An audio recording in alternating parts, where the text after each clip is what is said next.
So let's go ahead and talk about this now. So there's only really one new thing on this reading guide, but it's kind of a big one, okay? And this is just stoichiometry is all this is, okay? 3.6, 3.7, stoichiometry. And I even put it in the intro here when you're looking at taking notes or whatever.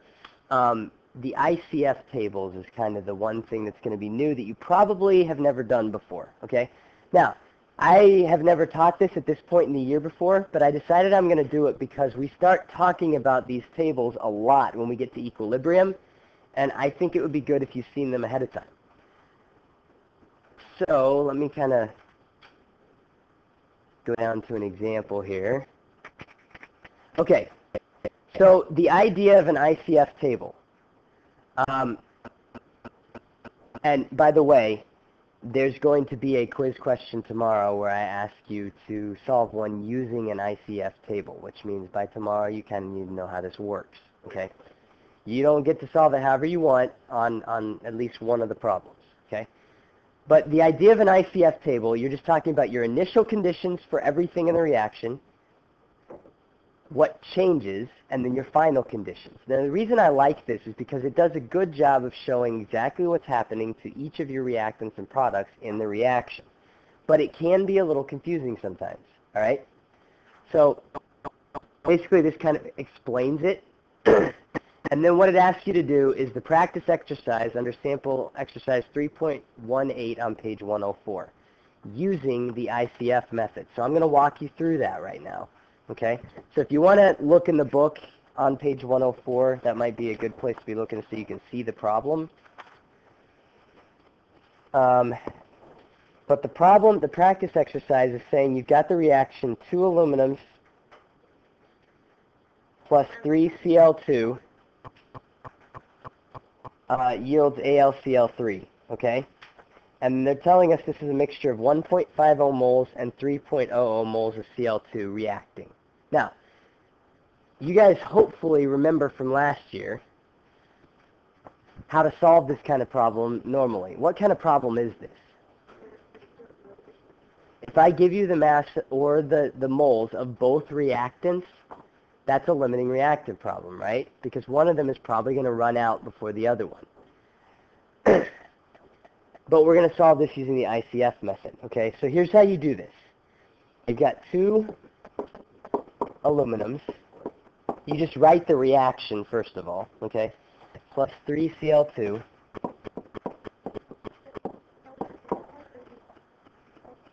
yields 2 AlCl3.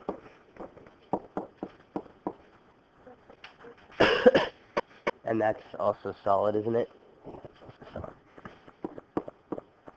Okay, so there's your reaction, okay? And then what I'm going to do is I'm going to write off to the side ICF. I stands for your initial conditions, C stands for the change that occurs, and F stands for your final conditions, okay? So your initial conditions, that's just what they give you to start out with, okay? So how many moles of aluminum did we have initially? Is it 2? You shouldn't just say numbers if you don't know. How many moles do we have initially? I really like that number today. You have to be looking at the problem to know this, okay? It's 1.50, right?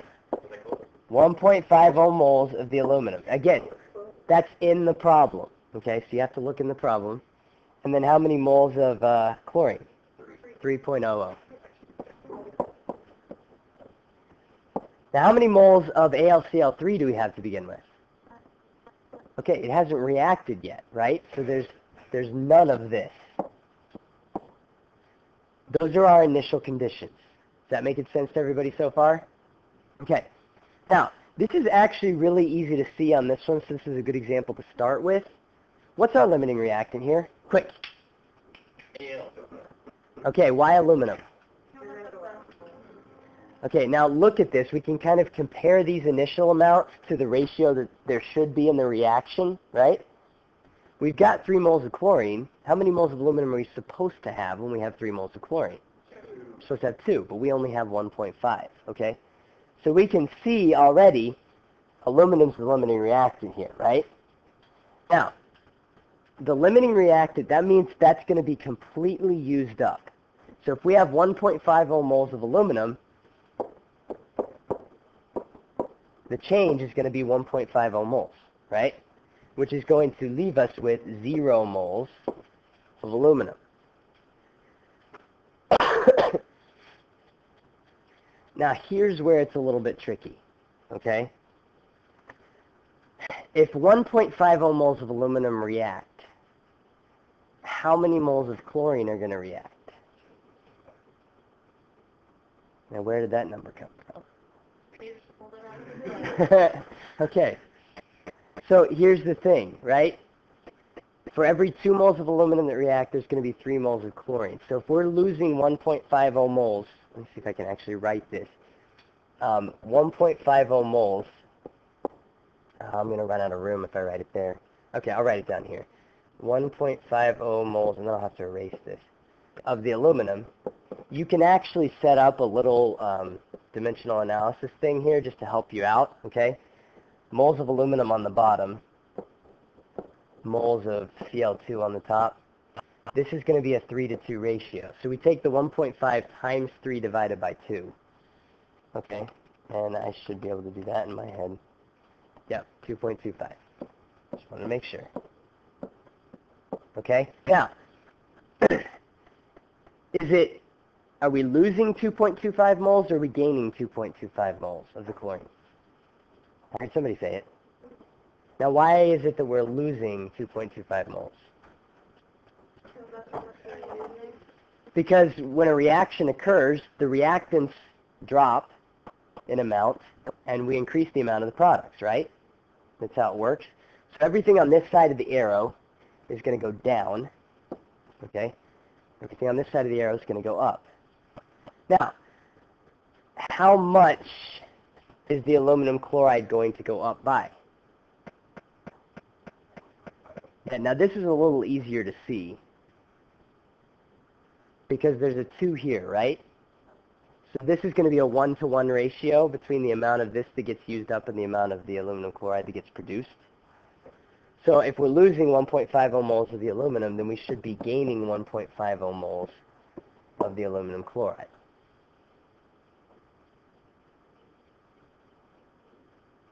Everybody with me on that? How come I didn't use the chlorine?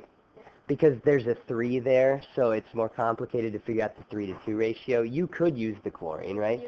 Yes. Right. So you can say, okay, so if I'm losing 2.25 moles of the chlorine, then you can go ahead and set up your conversion factor again here, chlorine and then the aluminum chloride, right? And this is a 2 to 3 ratio. It'll give you the same number, right? But because this is already a 2 to 2 ratio, it's just easier to use that number because then we don't have to do this. Okay? What do you mean both? Why? And this is why it's good we're doing this, because I think this actually fosters a better understanding of what's happening in the reaction. Tell me what you're confused about. So The product. The product, yes. It only gains 1.5 moles of the AL. It's gaining 1.50 moles of the product, right? Okay. Now, we talked about this a little bit last year.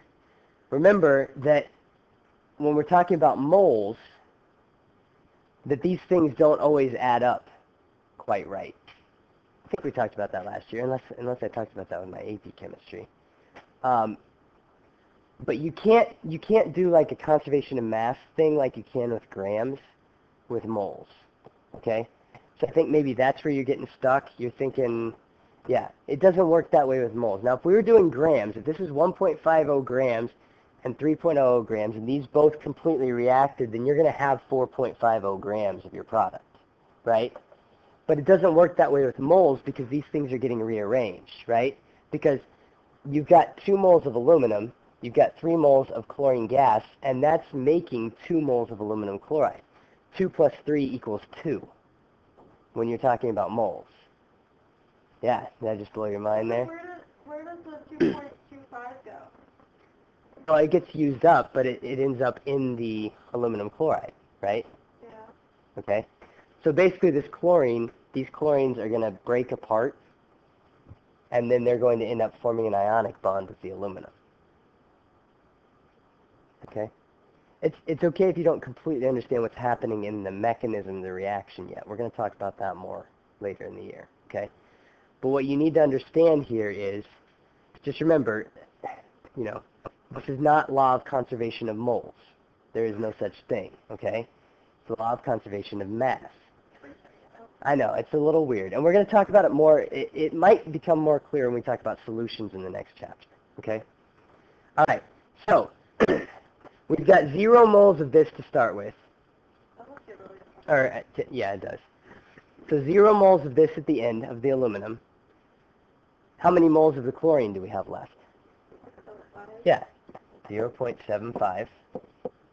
And how many moles of the aluminum chloride do we have left? 1.50. Okay? Now again, the reason I kind of like this better, now I'm not going to make you do this every time because it takes a long time to do it this way, right? But I like it because it helps us to kind of understand exactly what's happening in this chemical reaction. You've got 1.50 moles of aluminum reacting with 3 moles of chlorine. And as they react, you're going to use up 1.5 moles of the aluminum, and you're going to use up 2.25 moles of the chlorine to produce 1.50 moles of the aluminum chloride. Okay? When you get done with the reaction, there's no aluminum left, and you have 0.75 moles of chlorine left over. Yes? The 0.5 moles. Oh, why did I move that over here? Okay, so this step right here, the change step, that's where you use the stoichiometry in the balanced chemical equation to figure out what each thing is going to lose or produce. Okay, so the aluminum here, we start out with 1.5. We know that's all going to get used up. Okay, so this is kind of our basis here, our limiting reactant. Okay, because we're using up 1.50 moles of this, using the ratio in the equation, we can figure out we're going to use up 2.25 moles of this. And using the ratio in the equation, we can figure out we're going to make 1.50 moles of this. Yeah. Yep, because of the 2 to 2 ratio. Okay? So again, this is a very different way of looking at it. I get that. Because what you guys are used to doing is just doing some dimensional analysis, right? And when you do your dimensional analysis, you can figure all this out. The nice thing about this is, now that I have this table completed, I can answer any question they're going to throw at me, right? So that wasn't, we didn't even answer any questions yet. But A asks, which is the limiting reactant? Okay, we answered that at the very beginning, right? So the limiting reactant is aluminum, okay? How many moles of AlCl3 are formed? Well, there it is right there, okay? That's part B. C, how many moles of the excess reactant remain at the end of the reaction? Okay, so 0.75 moles, and you probably want to specify of Cl2, okay, because they don't tell you what the excess is, because the first question was, what's the limiting reactant? Okay? The main time that you'll see one of these tables is with a limiting reactant problem, okay? And I'm usually going to give you moles first. Now, you need to hear me when I say this. This is important. Do not plug grams into an ICF table, okay? Only moles. Because this step right here, that is annoying. This step right here, the change step, you have to use the stoichiometry in the equation, and the only way you can do that is if we're dealing with moles, okay? So if you have grams, you need to change those grams into moles before you start making an ICF table, okay? You can only put moles in an ICF table. Everybody okay with that? Okay. That's the one new thing on here. Everything else is just limiting reactant, percent yield. You guys remember how to do percent yield? Those are pretty easy. It's just one additional step on the end. After you figure out your actual or your theoretical yield, then they'll usually tell you an actual yield. So an example of that might be, well, suppose we only made 1.20 moles of product. What's happening? What's happening? They're bringing the cart back, right? Thank you. Yeah. Okay. So percent yield, usually we'd be doing it in grams because we're talking about percent by mass. So let's say we had 1.50 grams here as our theoretical yield. And then they tell you in the problem, well, actually, we only made 1.25 grams when we did the lab. So you just take 1.25 divided by 1.50 times 100, and that'll give you your percent. Okay. But I think you guys are fine on those. Oh, that's weird. Look at that. Woo! Okay, let me see if there's anything else on here. That's really bothering me. Yeah. Oh, now I moved it up on accident because I hit the box. Okay, I think that's pretty much it, so we'll count that as our review. Now, let me say one other thing here. I worked a lot this weekend on making your answer keys, for your practice problems and the activities that we don't always have time to do in class, all right? The two worksheets that I just handed out to you, I'm going to try really hard to get the answer keys to those posted by this evening so that you can look and make sure that you're on the right track when you go through those practice problems, okay? Because I'm hoping that some of you will since you got a quiz on it tomorrow, okay? That way you can check, make sure you know what you're doing, all right? And I'll try to have those other answer keys posted, the ones for previous lessons, by this weekend because you have a test next week, and I want you to be able to study those to get ready for your test, okay? So hopefully between that and the videos, you guys will have a lot of good resources that you can use to study. All right, that's